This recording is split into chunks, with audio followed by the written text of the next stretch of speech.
Okay, so if you're like myself, every now and again you'll find that TikTok is really trying hard to sell you a particular product.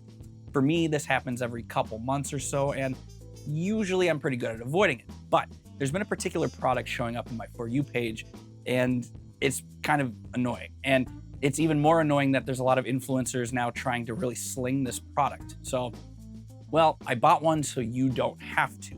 This is the GameStick Pro. You can find this for pretty cheap, and it's a cheap product in and of itself. It's a plug-and-play HDMI device that plays a bunch of emulated games. Let's talk about it. This video is made possible by the wonderful viewers like yourself and supporters of our newly launched digitalcynics.shop. Sony might be trying to take away your physical games in the future, but digitalcynics.shop has a variety of different merchandise for you to touch, hold, play with, display, wear, whatever you really want to do with it. You bought the damn thing. We got branded coffee mugs, stylish t-shirts, and high quality mouse pads. That's it. That's all we have right now. Visit our website, support the channel, and buy something for yourself that you can actually own. And to celebrate the new launch for the rest of the month, all products are going to be 15% off. Visit digitalcynics.shop today, linked in the video description down below. Thank you so much for your support. Now back to the video. All right, so like I said, this is the GameStick Pro. It is basically a no-name Chinese plug-and-play emulation device, and yeah, it's not very great, but let's go ahead and talk about it anyway, starting with the unboxing. Out of the box, you get the little HDMI stick itself. It comes preloaded with a little micro SD card. That's where all of the games and emulators and stuff are stored on. It also comes with a micro USB cable. Haven't seen one of those in a while. That's used to power the stick itself. You also get two controllers that are clearly trying to resemble a PS5 controller, and you get a little USB receiver that works for both controllers. Oh, and you also get this short little HDMI extender just to make it a little easier to plug the device into your TV. Before I get into the setup, I really don't care for how it's clearly trying to emulate a PS5. I don't know who this is trying to fool. I think less cynical people would say that, oh, it's just paying homage to it. But to me, this is clearly just in hopes of tricking somebody into thinking that this is of decent quality, both with the design of the controller and just of the packaging outside itself, is clearly trying to emulate that of the PS5.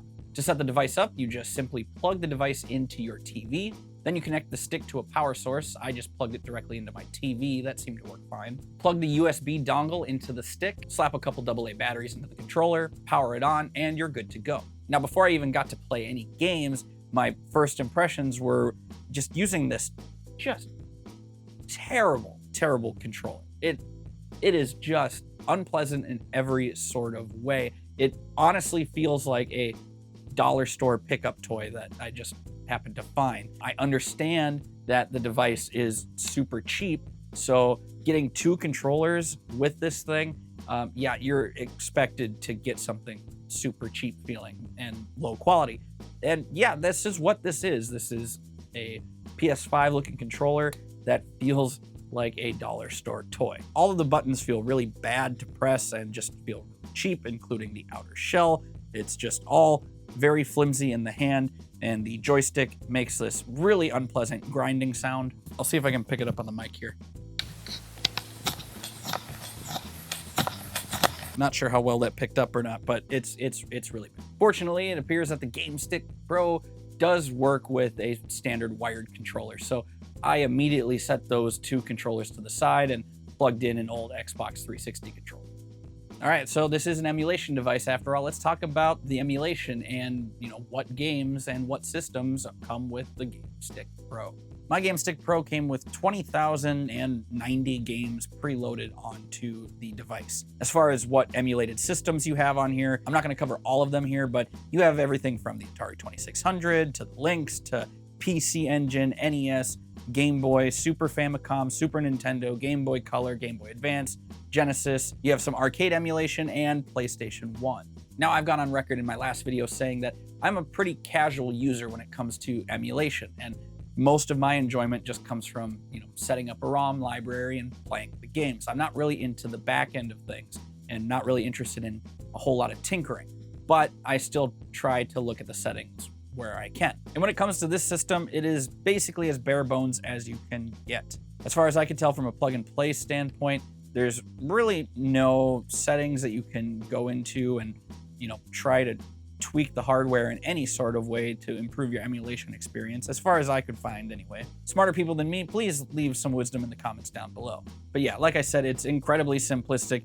You basically just have a bunch of titles on here. You can select by your system of choice, create your own favorites list, and access them that way for easier use. I think it goes without saying that having all of these games preloaded onto the system is, well, let's just say sketchy at best. But yeah, you do have a ton of different ROMs loaded onto this thing. I obviously am not able to test every single one of them, but right off the bat, it gets a little silly. Some of the games on here have their appropriate title, box art, and a screenshot and all that good stuff. And then you get to some games that are misnamed or don't have any sort of screenshot for it at all. And then you get into some interesting cases, like let's say you want to play a PlayStation game. You really want to play Crash Bandicoot. So you go into the PlayStation section and you look for Crash Bandicoot, but you notice that it's not there. But don't worry, they have Crash Wolf 1, 2, 3 collection, and well, there's Crash Bandicoot 3, so that's good, I guess. It's kind of a mess. It's one of those situations where they just throw a bunch of ROMs on here and there you go. You got 20,000 games on here, you can buy it or not. But let's talk about those games. The GameStick Pro seemed to handle 8-bit systems just fine, at least with the games that I tested.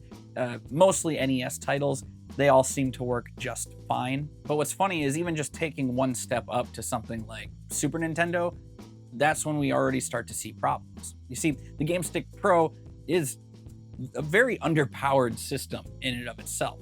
It has what's listed as a GB2 CPU, which is not a CPU that I could personally identify, and only 256 megabytes of RAM. Even for lower tier emulation, that is really, really low. And again, I'm not super well versed in the emulation scene, so I can't really say for certain whether or not it's the hardware or just bad ROMs on the thing. But judging by these specs, I think it's pretty safe to say that this hardware is very bottlenecked. Now, NBA Jam is probably the game I play most for the SNES, so I decided to try that out on the GameStick Pro. And while it wasn't like an unplayable experience, I didn't have any issues with like hitching or anything like that prevented me from completing a game of basketball. There were a lot of little annoyances, little visual glitches like in the main menu where I can't see what option I'm selecting. Sometimes you get like weird audio artifact sounds, and other times you would have what seemed like sound files just straight up missing. Like during an entire game, you wouldn't hear the sound of sneakers or the ball bouncing at all, or the sound of an attempt at a steal. Just a lot of weird little stuff like that I kind of found translating to a lot of different games that I tested. But when we get to the PlayStation, that's where things get even more consistently bad. Funny enough, the first game I tried was Resident Evil 3. I thought a game like this might struggle the most. And while I didn't, play through the whole game, I played for a solid hour and didn't have any noticeable issues. But when I tried playing Crash Bandicoot, or Crash Wolf, I would run into a litany of issues. Lots of random graphical glitches where assets would just completely disappear. I would have the game just completely freeze and crash on startup. And if I managed to get the game to actually work,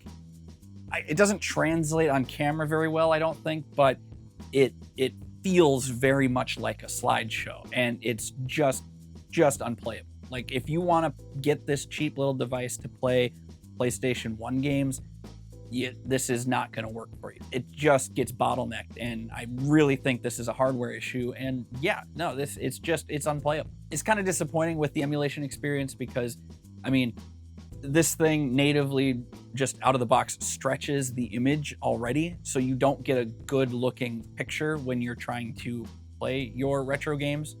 You can't play it in a 4:3 aspect ratio. There's no option to select any of that stuff. So, even if that were the case, you'd think, okay, well, I don't get a lot of creature comforts, but at least I can just pay a little bit of money, plug this thing in, and play some retro games. But the emulation experience itself is shaky at best, at least with my experience. And I'm not going to tell you what to spend your money on with this thing. I get the appeal. I get how some people might want to just, throw $25 at something. and be like, you know what? I'm just gonna play a bunch of these NES games that I like. I don't care if it's a lesser experience. Just take a little bit of my money and I'll be happy. Like, I can respect that, but man, I would really encourage you to try to look elsewhere. But really, the reason why I made this in the first place wasn't to bash some cheap emulation product. It really stemmed from the fact that I kept seeing people on TikTok really try to just sling this thing as a really good device. And that is what irritates me the most.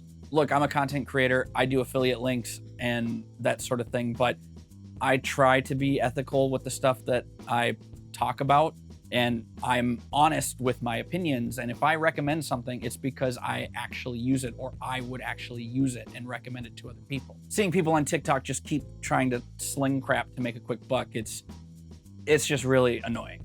And speaking of shilling bad product on TikTok, while making this video, I've seen another type of emulation device peddled on TikTok, and I think it's called the X8 Pro. It's basically a similar concept as the Game Stick Pro, except this one is a bit beefier. It's a little sort of desktop game box, but my frustration with that device is that usually it seems to be sold for around the $100 range, sometimes even more. And a lot of people are trying to promise the fact that, oh, it can actually play up to PS2 and original Xbox games. And with the hardware that's inside that, it just can't, not reliably at least. I mean, sure, it can maybe play some games, but again, it's this idea that you're trying to sell a promise, but it actually can't deliver said promise. And I hate seeing people try to take advantage of others and just to try to make a quick buck. I mean, I spent so much time watching those live streams, and they'll just show, oh yeah, it's got a bunch of games for the PS2, and look at all of these games that are preloaded. Yeah, it can totally play PS2 games. And then they'll play maybe a 1-minute demo of a PS2 game. They'll load up San Andreas, you watch it hitch for 30 seconds, and then they'll be like, all right, let's go check out some more games. And it's really gross and misleading, and I'm getting a little irritated just talking about it. But yeah, please be careful with some of these emulation products. When it comes to products like that, you honestly kind of get what you pay for, and you just kind of have to keep your eyes out. But yeah, that about does it for this one. This was a weird video to make, not gonna lie. It's a little different than what I normally do. I don't typically get this ranty and ravey when it comes to product reviews, but it's just kind of a subject matter that irks me a bit. As always, if you like this type of content and want to see more like it, be sure to let us know by hitting that appropriate like or dislike button. And yeah, if you want to support the channel, check out digitalcynics.shop. Our sort of launch sale ends at the end of the month. Yeah, that's enough rambling out of me. Thanks so much for watching. My name is Blake, and until next time, y'all have a good one.